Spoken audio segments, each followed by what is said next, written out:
ናሁ ቲቪ በዩቲዩብ ቻናል ፕሮግራማችንን ይወዷቸዋልና ላይክ ለማድረግ ጥብቅ ቤተሰባችን ለመሆን ሰብስክራይብ የምትለዋን በተን ለመጫን ጊዜው አሁን ነው።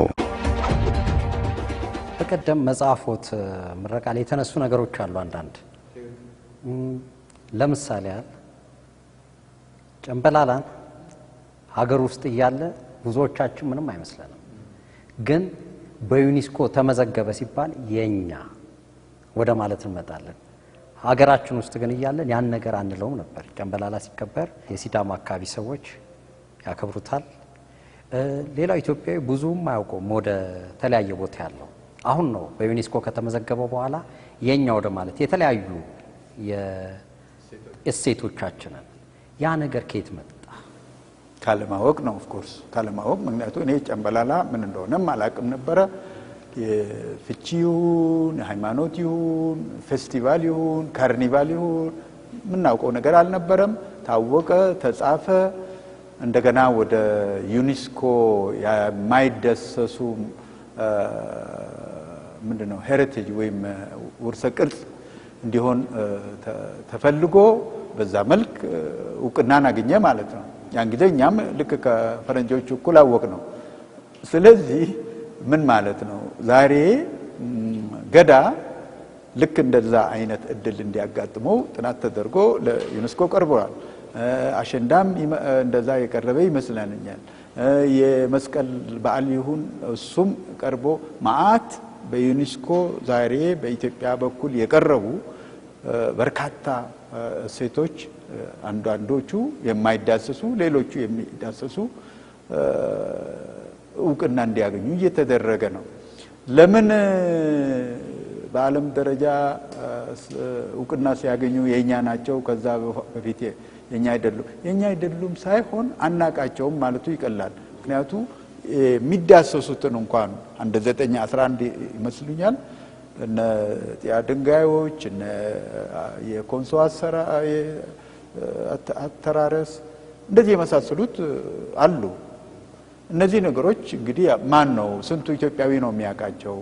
ያ አንዱ ውርሰ ቅርጽ ወይም ሄሪቴጅ በዩኔስኮ እንደ አንድ የዓለም ቅርጽ ውርስ ሆኖ ተመዘገበ፣ እውቅና አገኘ ማለት ራሱ ምን እንደሆነ ስንቶቻችን ነው የምናውቀው? ከባህል ሚኒስቴር ካሉት ሰዎች ውጭ ስንቱ ዛሬ በጥናት ለዛ እየቀረበ ነው የሚለውን ካለማወቅ የሚነሳ ይመስለኛል። ነገር ግን አንዴ እንትን ካገኘ በኋላ ኦፍ ኮርስ ሁሉ ይኮራበታል። ሉሲ ነች፣ ትሄዳለች፣ ትመጣለች። ምስክር ነው። አንድ ጊዜ አንድ ሰው ሉሲ አፋር አካባቢ ስለተገኘች ሉሲ አፋር ናት ወይ ብሎ ጠየቀኝ። አፋርነቷን አላቅም፣ ግን መጀመሪያ ሰው መሆኗን እስቲ እናረጋግጥ አልኩት። ስለዚህ በዛ ደረጃ ነው። ሌላው ብዙ ጊዜ አሁን ለኛ ሀገር ጭቅጭቅም ሆኖ የሚነሳው እኛና እነሱ የሚባል ነገር ነው። ይሄ ነገር እንዴት ይወጣል? ይሄ ነገር እኮ ለኛ ይሁን አዲስ ነገር አይደለም፣ ለሌላም ህብረተሰብ አዲስ ነገር አይደለም። ይሄ መጀመሪያ ማንነት ምንድነው ካልነው ላይ ተነስተን ማንነት የአንድ ሰው ራሱን ወይም ማህበረሰቡ እኛንን እነሱ ናቸው ብሎ ራሱንና ሌላኛ ያለውን ማህበረሰብ አነጻጽሮ ከዛ እንደሚለይና አንዳንድ ጊዜ በተፋጠጠ መልኩ እኛና እነሱ የሚልበት ሁኔታ ይፈጠራል። ነገር ግን ይሄ አፈራረጅ ያለ ነገር ነው። ምናልባት እዛ መጽሐፍ ላይ ያለው ኢቭን ሰው እንደ ሰው መንጋ ሆኖ በሚዛወርበት ጊዜ በመንገድ ላይ በሚገናኝበት ጊዜ እነሱ እኛ ብሎ ራሱን እንደ ሰው ሌላኛው ሌላ ወይም ሰው ያልሆነ ብሎ የሚፈጥርበት መጽሐፉ ውስጥ ብዙ ለዚህ ምሳሌዎች አሉ። በርበር የሚለው ቃል ራሱ ቋንቋ የማይችሉ ምክንያቱም የኛን ቋንቋ የማይችሉት በርበሮች ናቸው ብሎ ነው ቋንቋ የማይችሉ። በነገራችን ላይ በአፋሮቹ አካባቢ በሚሄድበት ጊዜ ቋንቋ የማይችሉት ማለት ባዳች ናቸው። የነሱ ቋንቋ የማይችሉት ማለቱ ነው። የነሱ ቋንቋ የሚችሉት የነሱ ናቸው። ከዚህ ጀምሮ ያን አፈራረጅ ዘይቤ ይሄድና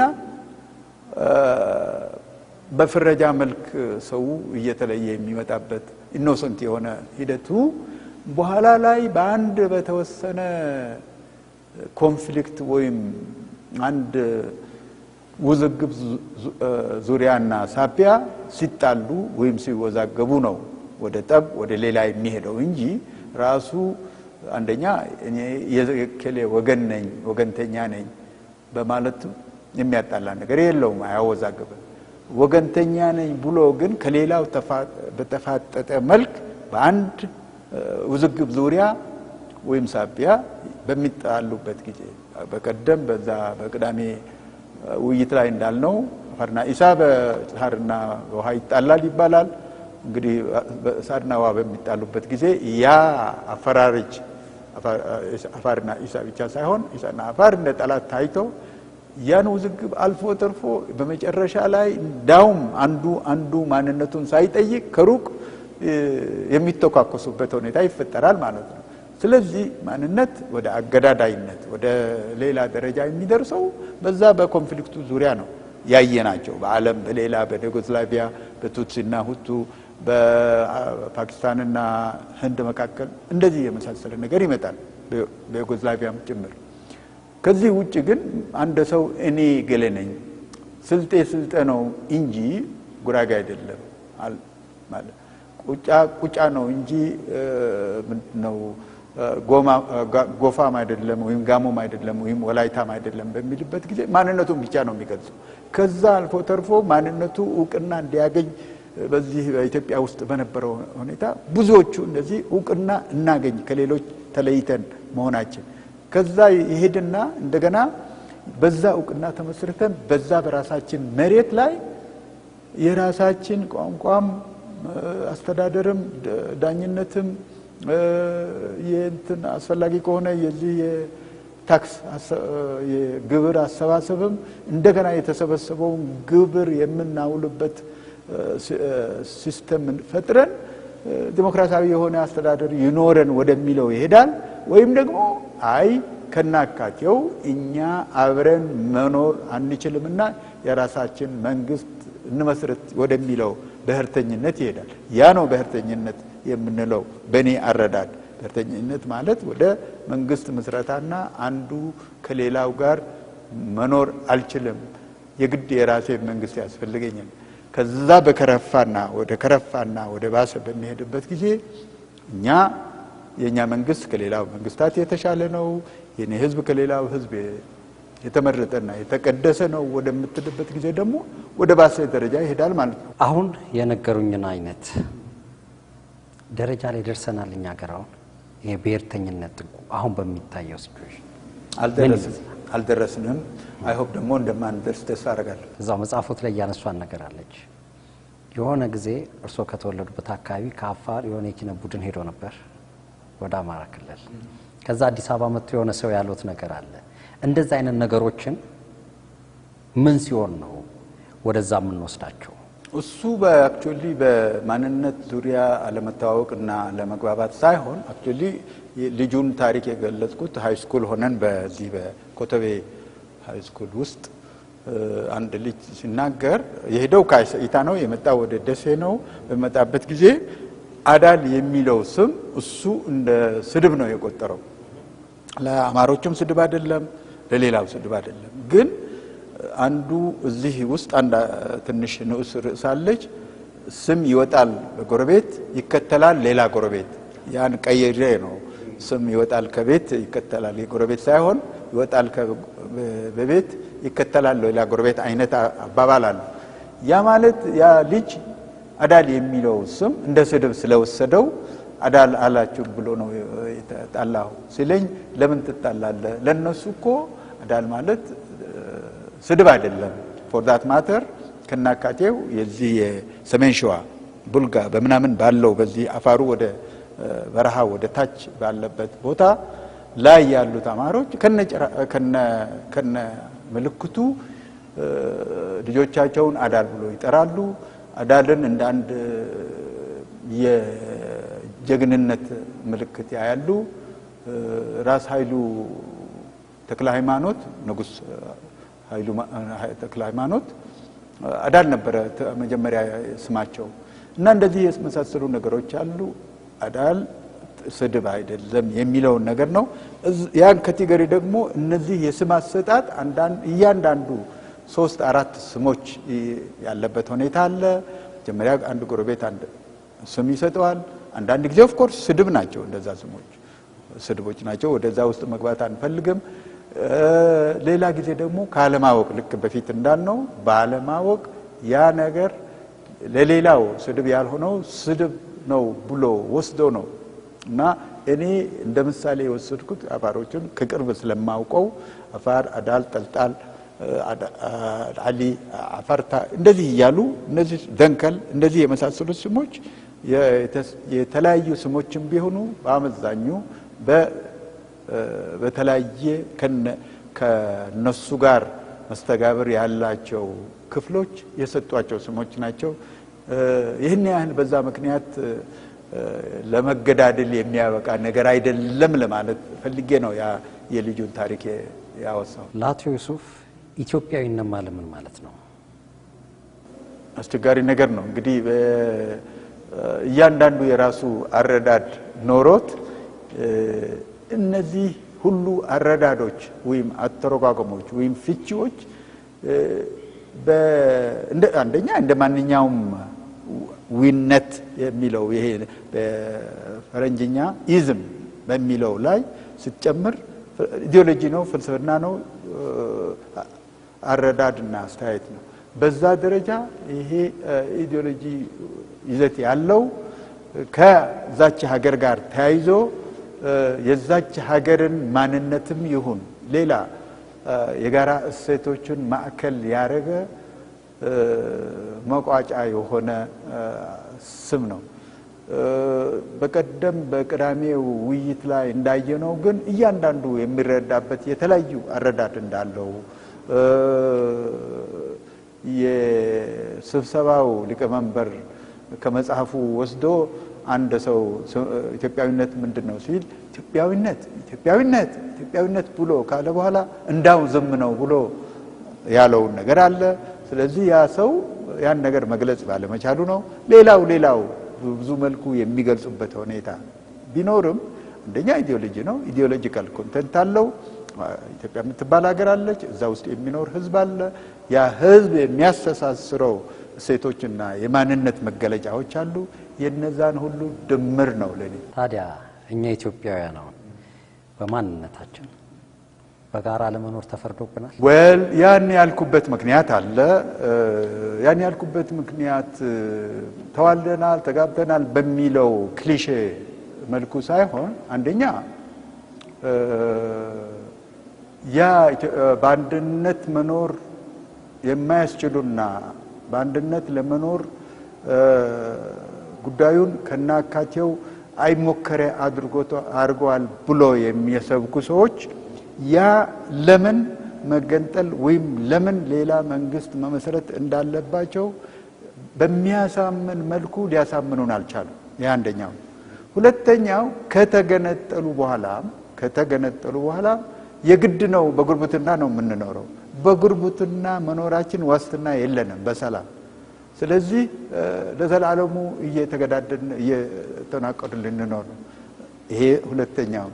ሶስተኛውም እንደዚህ ያልክ ትሄድና የተገነጠሉ ሀገራትም ኤርትራም ትሁን ሱዳንም ይሁን ሌሎች በምናይበት ጊዜ በጉርብትና የመኖሩ እድል ብቻ ሳይሆን ያ ስካሩ ካለቀ በኋላ እንደገና ወደ ትክክለኛው አቋም ተመልሶ በአንዱም በሌላ ፎርሙ ከጉርብትና ይልቅ በአንድነት በምንኖርበት ጊዜ የተሻለ አብሮ የማደግ እድል እንዳለን እያዩ መምጣታቸው ሳይ የግድ በአንድነት የመኖር ተፈርዶብናል ነው። ምክንያቱ ለዚህ ዛራ ቀርነታችን ለህይወታችን ቁስቁልና ለዚህ ፍዳችን ሁሉ አንድም የዚህ የማያባሩ ጦርነቶች ናቸው። ስለዚህ ተገንጥሎ ወደማያባሩ ጦርነቶች መግባት ማለት ያን ሁኔታ መቀጠል ነው ለኔ። እንደውም አንድ ሰው ያነሱታል እዛ ላይ በጋራ ማንነታችን የወል አረዳድ የለንም። የሚል ነገር አንስተው በታሪክ ነው በታሪክ አረዳዳችሁ ማለት ነው። ምን ለማለት ፈልገው ይሆን ያን ነገር?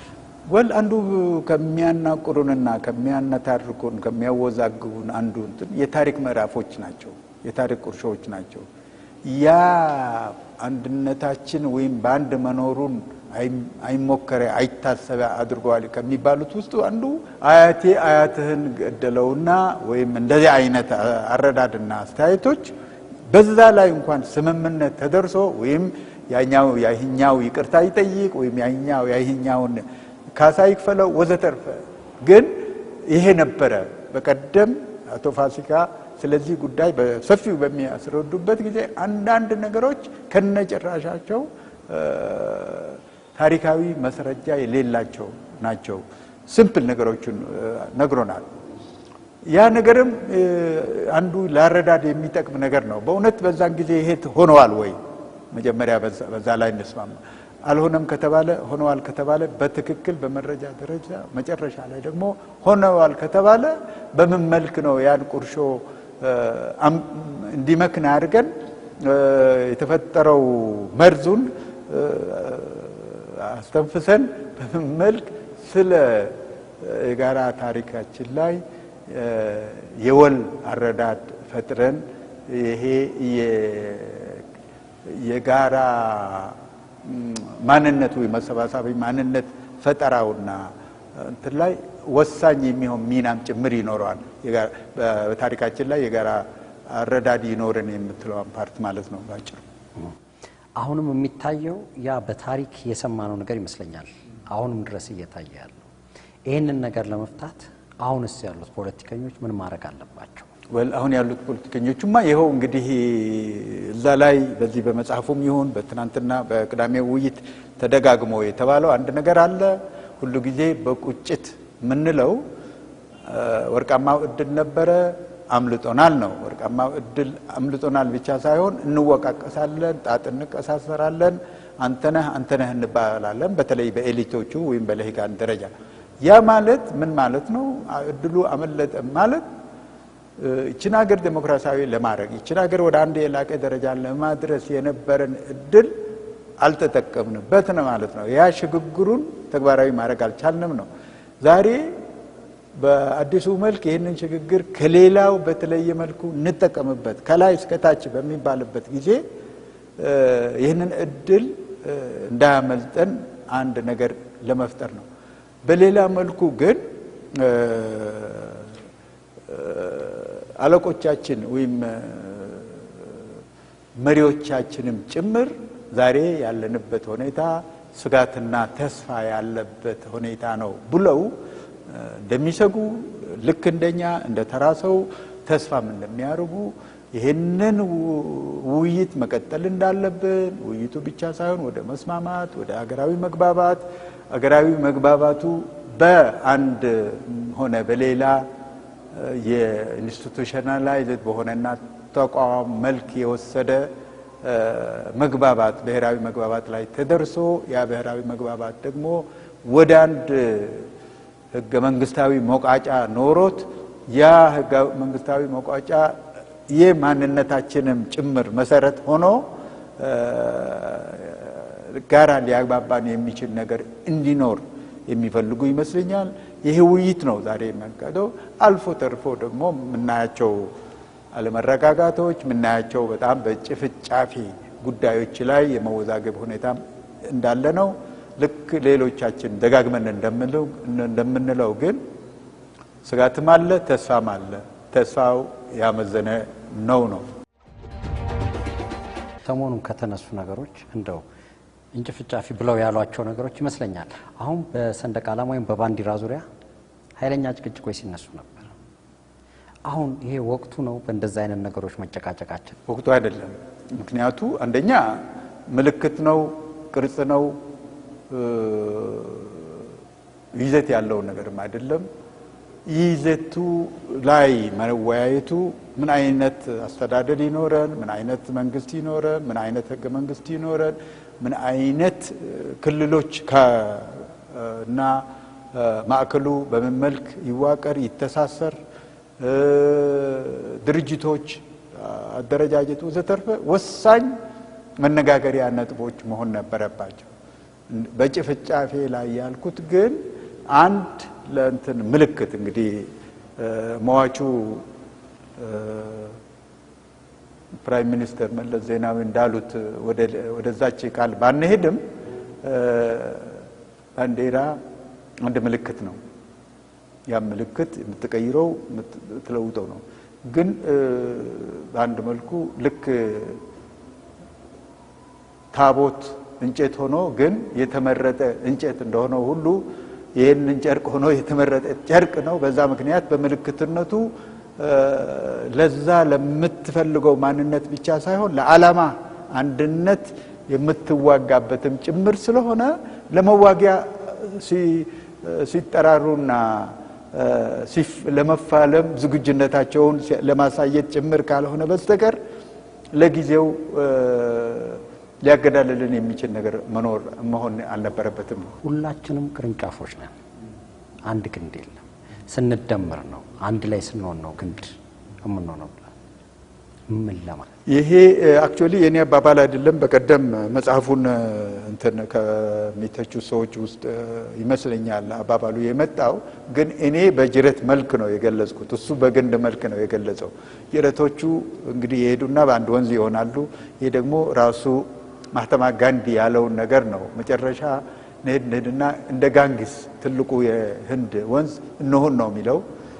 ግንድም አልነው፣ ትልቁ ጅረት አልነው። አንድ ወደዛ የሚፈስ ነገር አለ።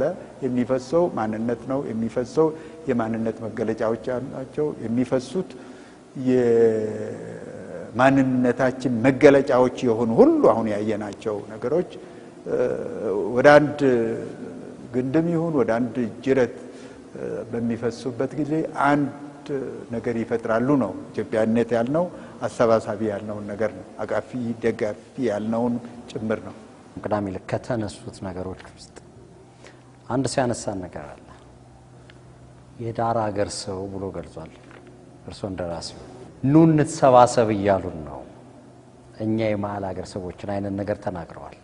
እርስዎ እንዴት ይመለከቱታል? በሁለት መልክ እመለከተዋለሁ። አንደኛ ኦፍ ኮርስ እኔ የዳር ሀገር ሰው ነኝ። አፋሮች ግን የዳር ሀገር ሰዎች አይደሉም ባይ ነኝ። ለምን? አፋሮች ያሉት ከአዲስ አበባ 250 ኪሎ ሜትር መተሐራ ላይ ናቸው። ስለዚህ የዳር ሰዎች አይደሉም። የዳር ሰዎች ግን አለን። አሁን እንደኔ ከቀይ ባህር ጠረፍ የመጣ ሰው የዳር ሀገር ሰው ነው። ግን ሰውየው በክፋት ሳይሆን እንዳውም እንዲያውም እነሱ በማለት ለመግለጽ ፈልጎ ይሆናል እንጂ ከዚህም ይምጣ ከዛም ይምጣ ከዳርም ይምጣ ከሌላም ይምጣ ትልቁ ነገር አስተሳሰብ ሐሳብ ነው። በቋንቋ አማካኝነት የሚመጣ ሐሳብ ነው። እዚች ሀገር ላይ ደግሞ አንዱ ትልቁ ማነቆና ትልቁ እጥረት ያለበት የሐሳብ ገበያ ይመስለኛል። መጀመሪያ ሐሳብ መኖሩ ከዛ ላይ በገበያ ወጥቶ መገበያየቱም ላይ ጭምር ነው። ሰውየውን እንደ መጥፎ ነገር አላየሁትም። ሌሎች ደግሞ በፌስቡክ ላይ አንድ ሰው ሲነግረኝ በእንትን መልኩ ነው ያዩት። ወደ አፋሮቹ ልመለስና ከወዳጄ ከመዋቹ አሰፋ ጫፎ ጋር በምናደርገው ውይይት ብዙ ስንታረክ እናንተ አፋሮች የዳር ሰዎች በሚልበት ጊዜ አሁን ያልኩ ክርክር አነሳለሁ። አንተ ከጋሞ ጎፋ 777 ኪሎ ሜትር ከአርባ ምንጭ መተህ አፋሮቹ በ250 በመተሐራ ሲገኙ እንዴት ብለህ ነው አፋሮችን የዳር አገር ሰዎች የምትላቸው እያልኩ እከራከረዋለሁ። እና ብዙ ጊዜ እንከራከራለን እና ይህንን ጉዳይ እናነሳለን። ስለዚህ እኔ የዳር ሰው ነኝ፣ አፋሮቹ ግን የመሀል አገር ሰዎች ናቸው። ምክንያቱ ከሸዋ ከኦሮሞ ከትግራይ ከሶማሌና ከአማራም ጭምር የሚዋሰኑ አንድ የመሀል አገር ሰዎች ናቸው ብዬ እገምታለሁ። ሌላው ዶክተር መረራ እንደሚሉት እነዚህ ሶስቱ ሊቃን የሚሏቸው ከሶስቱ ብሔር የሚጠሯቸው የተማሩትን ሰዎች እርስዎ ከነዛ ከሶስቱ ብሔሮች ውጪ ስለሆኑ ብዙ ጊዜ ለእርስዎ የሚያወሩልን ነገር ይኖራል የሚያነሷቸው። እስቲ እነዛን ነገሮች እንዴት ታዩዋቸው? የሚያወሩኝ ነገሮችን በመጽሐፍ ላይ አውስቻለሁ። በመጽሐፍ ላይ ያልኩት አንዱ ስለ አንዱ ባለማወቅም ይሁን በማወቅ ያለው አረዳድ እይታ በጣም የተዛባ ነገር ነው። አንዳንድ ጊዜ ያስፈራኛል።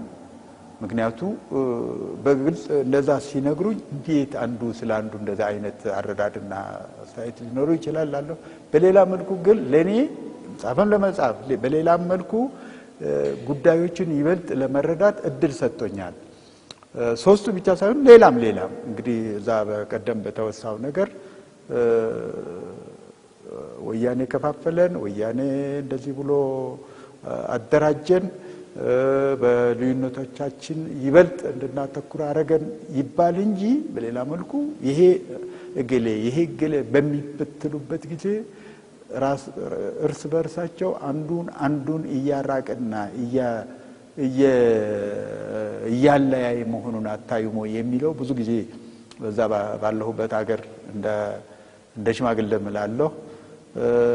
በሌላ መልኩ ደግሞ አንዱ ስለ አንዱ ያለው ፎልስ የሆነ የማይመጥን የማይሆን እንትን በሚልበት ጊዜ እኔ እስከሚገባኝ ድረስ በዚህ መልኩ አይደለም ይሄ ነገር ብዬ ሳልሸማቀቅ እነሱም ሳይሸማቀቁ ከኔ ጋር የሚያወሩትን ከዛኛው እነሱ የስልጣን ተቀናቃኝ ከሚመስላቸው ከሶስቱ ኤሊቶች እኔን ይበልጥ ለመረዳት እድላላቸው። ይህንን በሚልበት ጊዜ ደግሞ አንዱን አንኳስሼ አንዱን ከፍ አድርጌ ሳይሆን እኔ ሞሮለስ እንደ አራተኛ ወገን ሆኜ የሚታየኝ ነገር በትክክል ለማለት እንፈልግ እዛች መጽሐፏ በስተጀርባ አንድ የሥራ ባልደረባዬ እንዳለው አንዳንድ ጊዜ እንደወረደ በሚባልበት ጊዜ ብዙ የራስ ጥቅም ያልተንተራሰ ነገር መሆኑን ስለሚያውቁ ይረዱኛል ብዬ አስባለሁ።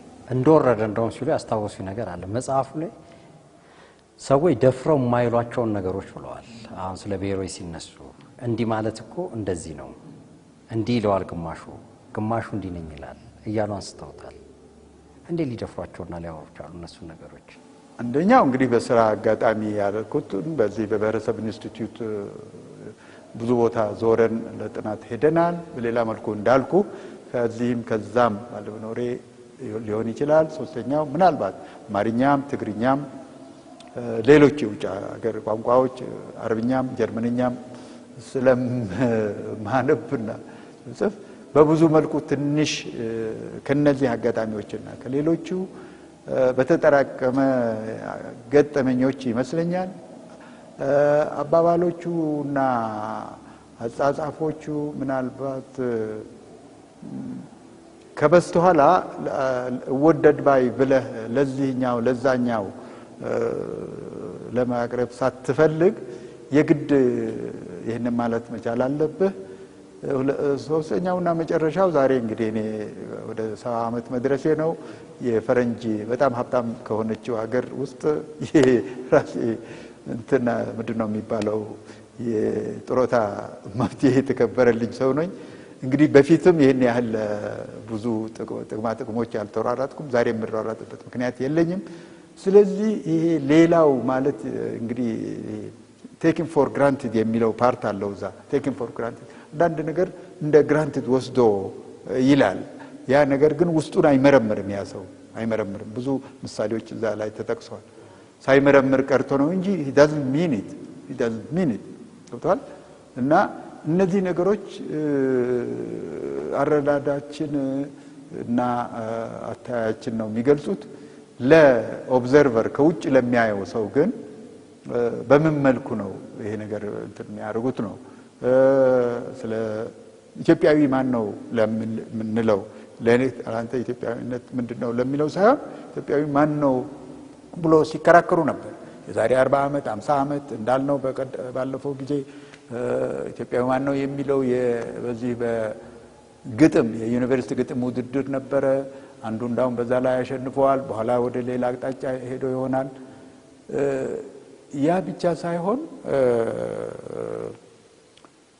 እያንዳንዱ አንዱን አሁን እንግዲህ ተደጋግሞ እንደ መዘባበቻ የምትባለው ይሄ ኢትዮጵያውያን ስንት ናቸው ሲባል 500 እንሆናለን እረ ያኔ 25 ሚሊዮን ነበርና 25 ሚሊዮን ተብላችኋል ሲባል እንዴ አሰስገሰሱን ሁሉ ጨምራችሁ ነው ወይ አለች እንግዲህ የሚባለው ሴትዮ አይነት ብዙዎቻችን ሳናቅም ባለማወቅም አንዱን ያ ሰው ኢትዮጵያዊ ነው ወይ ብለን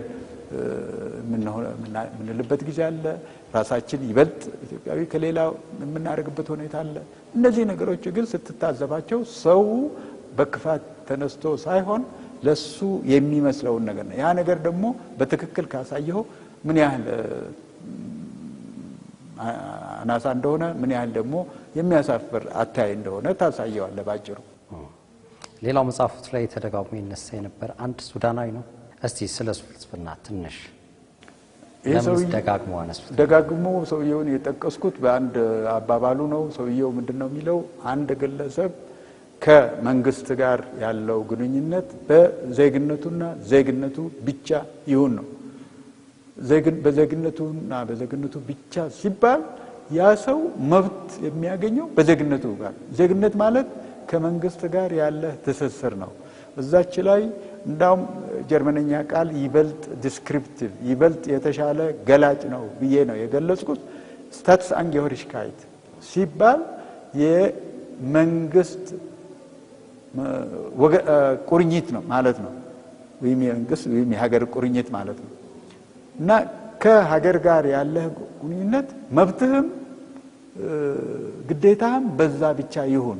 ለምሳሌ በፈረንጅ ሀገርም በዚህም አንድ ሰው ሲፈተን ስሙ ሳይሆን የሚጠቀሰው ቁጥሩ ነው። በኋላ ያ አራሚም ይሁን ማነው ማርክ ሰጪው ማንነቱን አያውቅም ማለት ነው።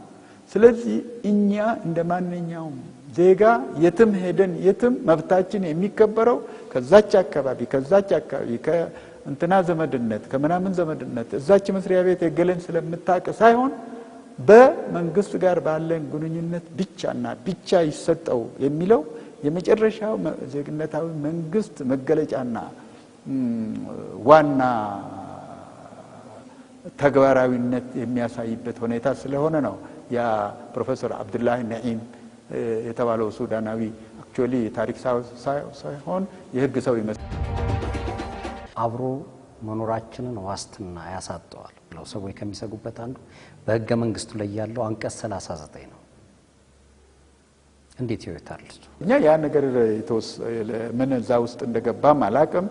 ምክንያቱ ተግባራዊ እንዳይሆን በጣም ብዙ አሳሪ ነገሮች ተተብትቦበት ለማንም ተግባራዊ የማይሆንበት ሁኔታ ስላለ እንዲሁ ማክሮፊያ ነው የሚባለው የምታኮርፍበት የምታስፈራራበት እንደዛ መልኩ ካልሆነ በስተቀር እኔ ጥቅሙም ተግባራዊነቱም አይታይኝም ነበረ። ዛሬም ደግሞ ጥቅሙም ተግባራዊነቱም ይበልጥ ከማይታያቸው ሰዎች አንዱ ነኝ። አሁንም ቢሆን ይሄ ባለፉት 27 ዓመታት በሚያለያዩን ጉዳዮች ላይ ይበልጥ ተተኩሯል በሚባልበት ጊዜ አሁን እንግዲህ የሚያገናኙን ነገሮችና አሰባሳቢ የሆኑትን ጉዳዮች ላይ እናተኩር በምንልበት ጊዜ በቀላሉ ያ ተነዛ የሚባለው መርዝም ይሁን ተረጨ የሚባለው የሚያለያዩ ነገሮች በአንድ የሚወገዱበት ሁኔታ ሲፈጠር እነዚህ አይነት ነገሮች መወገድ አለባቸው። ምክንያቱ በመታወቂያ ላይ የአንድ ሰው ብሔረሰብ አይጻፍ ከተባለ እንግዲህ ኦልሬዲ አንዳንድ ክልሎች ጀምረዋል ተባለ፣ ኦሮሚያ፣ ትግራይ አይጻፍ ብለዋል ተባለ። ይህንን ውስጥ ነው ማየው። ከመጀመሪያ ከህገ መንግስት መውጣት ካለባቸው አንቀጾች አንዱ አይችናል። ምክንያቱ ከሚያላዩንና ከመስፈራሪያ መክረፊያ ከሚሆነው ብዙ ጥቅም ከሌለው አንቀጽ መውጣት አለበት ብዬ አስባለሁ። ሌላው አሁን እስቲ ምን ይጠበቃል? አሁን ሀገራችን ውስጥ ውጭም የነበሩ የፖለቲካ ፓርቲዎች ገብተዋል። ሌሎችም በግላቸው የሚንቀሳቀሱ ሰዎችም እየገቡ ነው። አሁን ገዢው ፓርቲ ኢህአዴግ ነው። የተለያዩም ተፎካካሪ ፓርቲዎች ገብተዋል። ለዚህ ለአሰባሳቢነታችን ለምንሰባሰብበት ነገር ምን ማድረግ አለባቸው? ለኢትዮጵያዊነታችን የሚጠቅም ነገር ምን መሰራት አለበት ብለው ያስባሉ? ወል እንግዲህ ድርጅቶቹን አሁን በሰሞኑን በምናይበት ጊዜ ሁሉም የተስማሙበት አንድ ነገር እንረጋጋ ነው። መረጋጋት የመጀመሪያ ነው። ሰላም ነው የሚያስፈልገው። ከዛ በኋላ ወደ አልነው ምርጫ መሄድ ነው። ምርጫውን ነፃ መሆኑን አረጋግጣለሁ ነው እንግዲህ ዶክተር አብይ አህመድ ያሉት እንጂ በመሃል ያሉትን አሸጋጋሪ ሁኔታዎች በምን መልክ ይፈጸማሉ ያ እነዚህ ኃይሎች ተፎካካሪነታቸውን በትክክል ታይቶ ለዛ ላልነው እንዳያመልጠን ላልነው እድል እንዳያመልጠን የምናረግበትና መግባቢያ የሆኑ ሰነዶች ተጠንቶ ብሔራዊ ውይይት ተደርጎ ብሔራዊ መግባባት ተደርሶ ምናልባት አስፈላጊ ከሆነ በህገ መንግስታዊ መልኩና ቅርጹ መቋጫ ሆኖ ከተወሰነ ትልቅ ነገር ነው። ለጊዜው አሁን ግን የምናየው ሁላችንን ለውድድር እንቅረብ ነው ባዮች ናቸው። ያ ውድድር ደግሞ ከዚህ በፊት እንደነበረው በአውራ ፓርቲና በትንንሽ ፓርቲዎች መካከል ሳይሆን በእኩል ተፎካካሪ ፓርቲዎች መካከል የሚደረግ ንጹህና ፌር ኤንድ ጀስት የሆነ ምርጫ ለማረጋገጥ ቃል ተገብቶ ነው እነዚህ ድርጅቶች የገቡት። እንግዲህ ያ ምርጫ የዛሬ 2 ዓመት የዛሬ 1 ዓመት ተኩል ወይም ተላልፎ የዛሬ 4 5 ዓመት ይደረግ ይሄንን በትክክል መሸጋገር ከቻልን ማለት አንድ ፈተና አለፍን ማለት ነው። ምክንያቱም አንድ ሀገር በትክክል ዴሞክራሲያዊ ሆነዋል ወይ ለሚለው ጥያቄ አንዱ ኢንዲኬተርና አመልካች 3 ምርጫዎች በትክክል ተደርጎ ምርጫዎች ደግሞ ከአንድ ፓርቲ ወደ ሌላ ፓርቲ ስልጣን በምርጫ ሳጥን አማካኝነት የሚፈራረቅበት ሁኔታ መፈጠሩ ነው አንዱ ዋስትና ተብሏልና ያው ወደ አዛች ዋስትና ድረስ እስከምንደርስ ድረስ በመሃሉ በጣም ሰፊ ሁኔታ ውስጥ ያለነው ምናልፈው በፍቅር እንሸጋገር የሚለው ቆንጆ መፈክር ነው። በፍቅር ለመሸጋገር መረጋጋትም ሰላምም መጨረሻ ላይ ደግሞ ትክክለኛና ነፃ የሆነ ምርጫ ጭምር ቃል እንደተገባው እንደሚከናወን ተስፋ በማድረግ ነው። ሌላው እዚህ መጽሐፍ ላይ የተነሱ ነገሮች አሉ። ለምሳሌ አረብኛውን በጣም ስለምችሉ ይመስለኛል ጋሽ ዩሱፍ ብዙ ነገሮች ያነሳቸዋሉ ስለ አሊ ኢማም እንደዛ ወዘተርፈ ያልከና ኢትዮጵያዊነትን አስመልክተን ያነሳው ስለ ሃይማኖቶች ውስጥ ታነሳ እስቲ ስለዛ ነገር ንገሩት። እንግዲህ ልክ እንደ ሌሎቹ ጽንሰ ሐሳቦች እንግዲህ ስለ ብሔርተኝነት አንስተናል፣ ስለ ማንነት አንስተናል። በዛው መጠን እዛ እንግዲህ አንደኛው ትልቁ ምዕራፍ የኦሮሞ ብሔርተኝነትና ተግዳሮቶቹ ነው። ሌላው ትልቁ ምዕራፍ የኢትዮጵያ ሙስሊሞች ከነጋሺ መስተንግዶ እስከ ዜግነት መብት ተጋድሎ ነው። ሶስተኛው የአጼ ምኒልክ የደቡብና የምስራቅ ዘመቻ ነው እና ሌሎች የምንቆራባቸው ተብሎ እንደዚህ የመሳሰሉ 13 ምዕራፎችን ያካተተ ነው ነገርየው። ይህንን የዚህ በሙስሊሞቹ መብት ተጋድሎ በምንበት ጊዜ ዛሬ 5 ዓመት ያኔ በጀመረበት ጊዜ ስለነበረ ድምጻችን ይሰማ አንዳንድ ነገሮች ብጅታን የሚፈጥሩ ነበሩ። therefore እነዚህ ሰዎች ምንድነው የሚፈልጉት? እውነት የእስላማዊ መንግስት ለመመስረት ነው ኢትዮጵያ ውስጥ ወይም በአጠቃላይ በኢስት አፍሪካ ካሊፌት ለመመስረት ነው ወይም ኢትዮጵያ በሸሪዓ ትተዳደር የሚል ነገር ነው የሚለውን ነገር አንስቼ ይሄ ነገር ሊሆን አይችልም ሊያነሱም አይችሉም። ካነሱም በጣም አነስተኛና የዳር እና የጠርዝ ክስተት ነው የሚሆኑት። እነዚህ አይነት ኤክስትሪም የሆኑ ምክንያቱም ሊሆኑ የማይችሉ ነገሮች ስለሆኑ ከዛ ላይ ተመስርቼ ሊታገሉለት የሚችሉት የመብት ጥያቄ ነው። የመብት ከጠየቁ ደግሞ የፖለቲካ ተሳትፎ መሆናቸው ነው። ፖለቲካ ተሳታፊ ሆኖ ደግሞ ሌላው ኢትዮጵያዊ ለዲሞክራሲያዊት ኢትዮጵያን ለመመስረት ከሚያደርገው ትግል አካል መሆን አለባቸው የሚል ነበረ የተነሳው። አሁንም በተግባር ያየነው ይሄ ነው።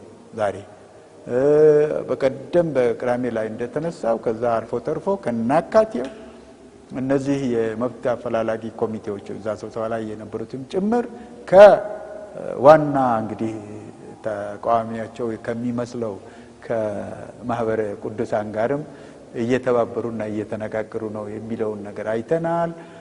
ሁለት ሰነዶቹ አንድነት ሲመጡ የዚህ የሙስሊሞቹ ውስጥ የነበረው የዚህ አህባሽ የሌላው ደግሞ ወደ እርቅና ወደ መገናኘት የመጡበት ሁኔታ ነው ያየነው። አሁን ላልካቸው ግን ቃላቶች ብዙ ቃላቶች እንግዲህ ብጅታን ይፈጥራሉ። አሚር፣ ኢማም፣ ዳኢ፣ ኡስታዝ እና አንዳንዱ ከእስላም ወይም ሙስሊም ካልሆኑ ሰዎች ጋር በመናወራበት ጊዜ እንደ ኦርቶዶክስ ውስጥ በክህነት ውስጥ እንዳለው የቤተ ክህነት ሃይራርኪ አይነት የሚመስላቸው ሰዎች ስላሉ ለነሱ እነዚህ ቃላቶች ትርጉማቸው በትክክል ትርጉማቸው ይህን ይመስላል በሚል ነው የተነሱት። ምክንያቱ ያ ለምንለው የጋራ መግባባት የጋራ አረዳድ ማን እንደሆነ የመግለጽ አስፈላጊነት ስለታየኝ ነው። ሌላው ልክ ቅድም እንዳወሩልኝ ስለ ኦሮሞ ብሔርተኝነት ያነሱትበት ክፍል አለ። እስቲ እንደው ጠቅለል አድርገው ለተመልካቾቻችን እስቲ ምን እዛ ላይ እንደከም ያን ጉዳይ እኔ ያነሳሁት የኦሮሞ ብሔርተኝነት ተግዳሮቶች ብዬ ነው። ተግዳሮቶች ማለት this will be your challenge ይህንን ቻሌንጅ ፍቱና ያኔ ምናልባት ሌላው ኢትዮጵያዊ እናንተ የግድ ምክንያቱ ብሔርተኝነት ከመንግስት ጋር የተያዘ ነው። በአንዳንድ መልኩ ያ ሰው የግድ ገነጠላለሁ የራሴ መንግስት መሰረታለሁ በሚለው ዓላማ ላይ ከተመሰረተ ወደዛ ደረጃ ከደረሰ የግድ ከሌላው ጋር ቅራኔ ውስጥ የሚጋበት ሁኔታ ነው። እዛ ውስጥ ከተቀስቋቸው 8 ወይም 9 ተግዳሮቶች አሁን ብዙዎችን አላስታውሳቸውም፣ ግን መጨረሻው መደምደሚያው እናንተ ኦሮሞ ብሔርተኞች ለሌላው ኢትዮጵያዊ እናንተ ከሌላ ኢትዮጵያዊ ጋር በአብሮነትና አኗኗሪ ቀመር ፈልጋችሁ ማግኘት አልቻልንም ብላችሁ ከእኛን ተገንጥለን የራሳችን መንግስት መመስረት አለብን ብላችሁ አሳማኝ ምክንያቶች ማቅረብ አልቻላችሁም ነው።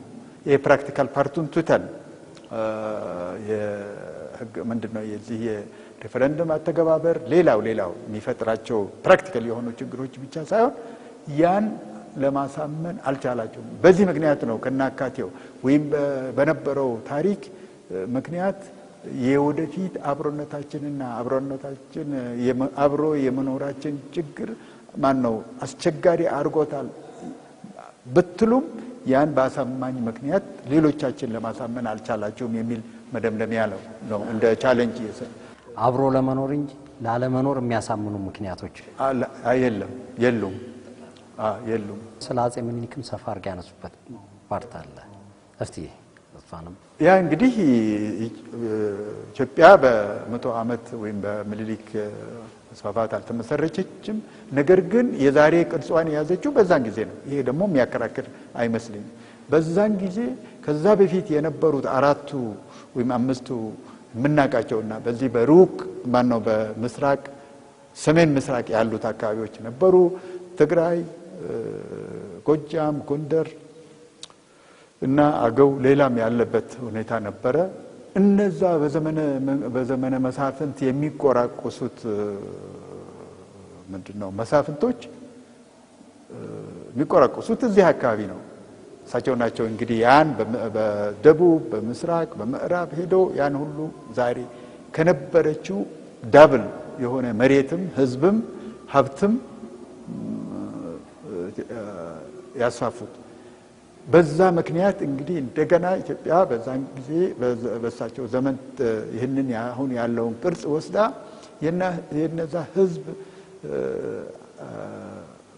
አቅፋ የሄደችበት ሁኔታ ውስጥ ስለሆነ ያ እንደ አንድ አከራካሪ አናቋሪ አወዛጋቢ ምዕራፍ ነው።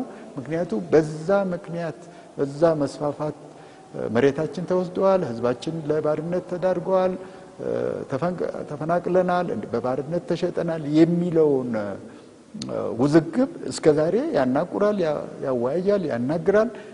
በሱ ላይ ደግሞ የግድ የጋራ አረዳድና መግባባት መድረስ አለብን ካልኳቸው ምዕራፎች አንዱ እሱ ስለሆነ ነው ያ ለዛ ምዕራፍ አንድ ከፍተኛ ቦታ ተሰጥቶት በሰፊው ለመጻፍና ለመተንተን የሞከርኩት። በዚህ ቃለ መጠይቄ ያላነሳሁት ቀረ የምትለው ነገር የኢትዮጵያ ህዝብ እኔ ማስተላልፈው ምክር እንኳን የለኝም፣ ግን በአጠቃላይ ውይይት ያስፈልጋል ባይ ነው። ውይይት ያስፈልጋል። አሁን በምናነሳቸው ጉዳዮች ላይ ሁሉ ውይይት ያስፈልጋል።